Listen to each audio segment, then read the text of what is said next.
Now, look, I will be honest. I picked the Chicago Bears to win. I did. I was wrong. Here's where I was right.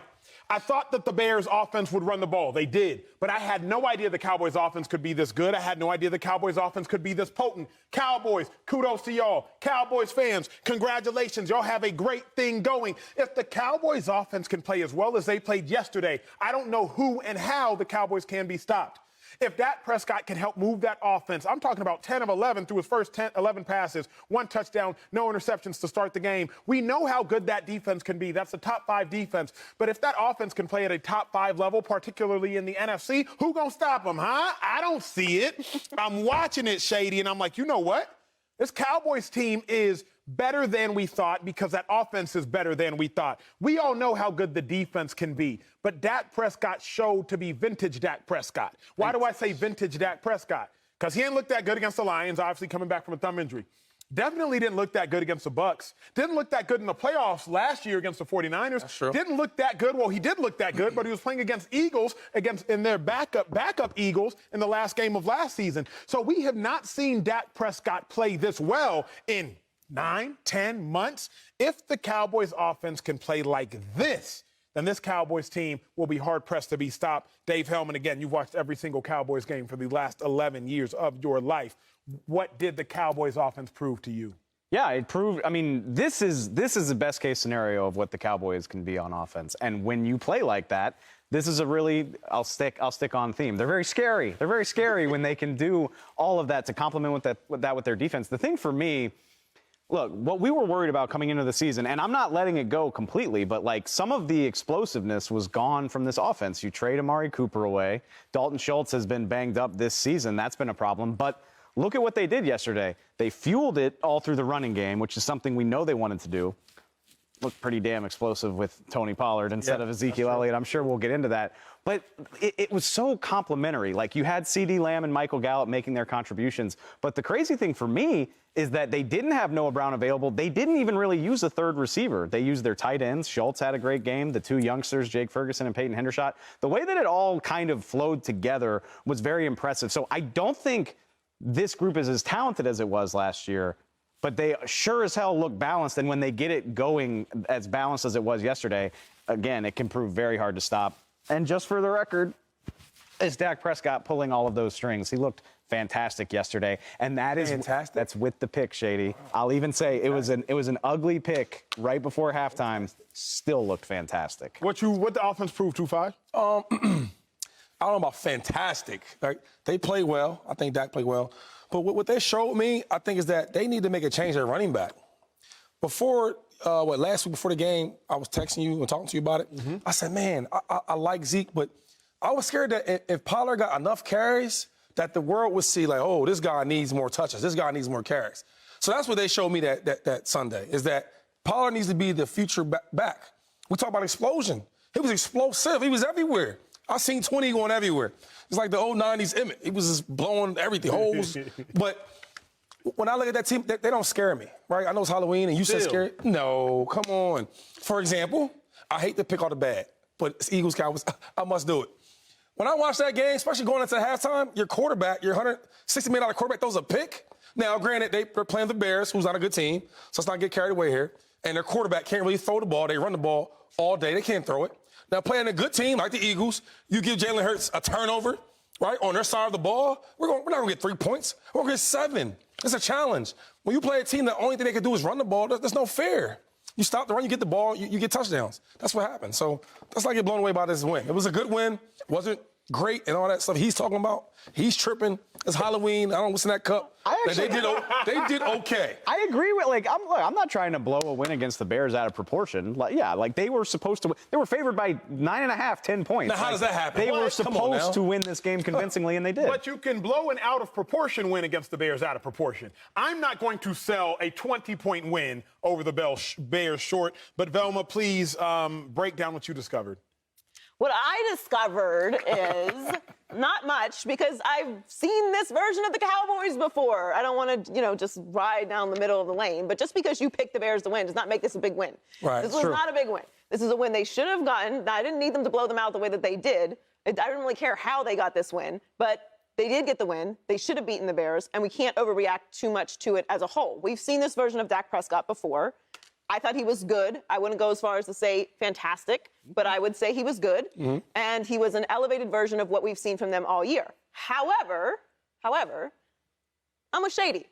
And I kind of felt like this was an inevitable thing that was going to happen at some point in the season anyway, but this is how we landed because Zeke happened to be hurt, so he had to be the feature back. Money ties things up. It just does sometimes. That's true. And that's kind of the situation. It's not that Zeke is a bad player, but you saw what Tony Pollard is capable of doing, and you had questions going into the weekend about how much he was going to be able to do when he had more carries, right? Well, he answered that as well. So to me, if you want to have a scary Cowboys team, you want to be leading with your running game. And what you saw from them is that they're capable of doing that with Tony Pollard. Now, are they willing to have the guts to make that call? That I don't know. That's what we got to talk about next. And most importantly to me, and Dave, you've put out several very good thoughts on Twitter about this.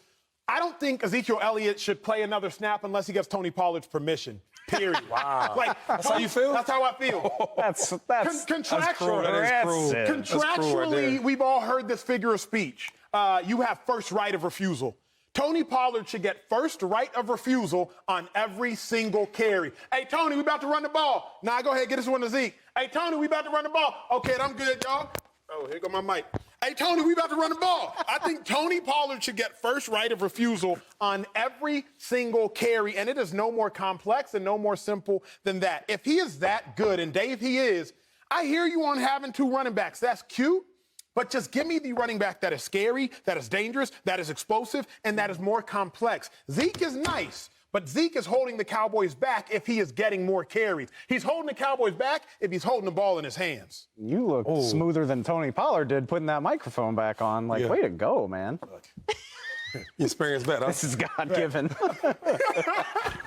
I don't completely disagree with you. My thing is, okay, let's just put this out there. Like, we don't have to hide from it.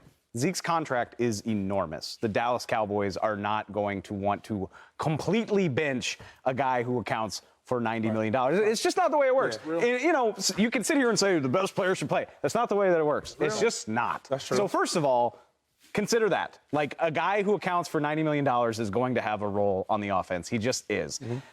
Not only that, I feel like people act like Tony Pollard has just been languishing on the bench. Like, look, can I play? Can I get some playing time? Like, that's not true. This was his fourth 80-yard game and his second 100-yard game. Like, he has a role here. He's got, He's got 81 carries to Zeke's 109. It averages out to about 16 per game for Zeke and 10 per game for Tony. Do I think that should get a little bit closer? Yeah. Yes, absolutely. I think it should skew the other way, because that's where I'm at. I would settle for even, because I would, and look, the numbers will even tell you, like the nerdy efficiency numbers about added value, all that stuff. Like, they'll tell you Zeke has not been very effective. I do think there's something to be said for not completely being able to quantify the impact that he has between his intelligence, his ability as a blocker. I know people don't want to hear it. I don't care if you don't want to hear it. It does matter. And the physicality that he plays with is okay. It doesn't matter? It does matter. I play running back. I don't know if you guys knew that. I played for some years. It don't matter. What doesn't matter exactly? I'm about to tell you. First of all, Zeke is what, $12 million a year? 15. 15 a year? Cap hit, yeah. Not because he can block. Not because he can block. We know that. Look. Because he can run. Right? Right. So real quick, not to cut you off and make you know, I was gonna tell you a little bit about running back. First of all, you don't need to, they're not paying guys to block. It's true. When it's 3rd and 8, 3rd and 9, Zeke, come in the game, brother, and block.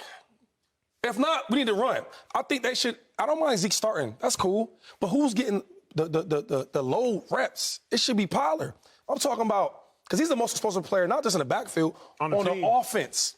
I want to point this out. And, like, I don't disagree with what you're saying. Like, Tony has proven to be the more explosive and the more dangerous runner. Like, I'm certainly not trying to argue otherwise. Yeah. Out of the offense. Yeah, no, completely. My thing is, Zeke's only had one 20 carry game this season. Like, people are like, oh, you got to stop giving Zeke the ball. Like, the reps are pretty even. Like, he's averaging about 15 to 17 reps per game. Like I said, if you could get that closer to even, maybe Tony's the one with 16 and Zeke's got 12 or 13. That's fine. I don't know if that's going to happen. Let me come to you on this one. The Cowboys, you are obviously going to be last to the party. You said that time after time after time. But if the Cowboys' defense, which we know is good, can continue to play well. Great, elite.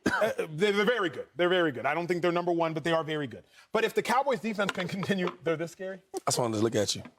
All eyes on you, brother.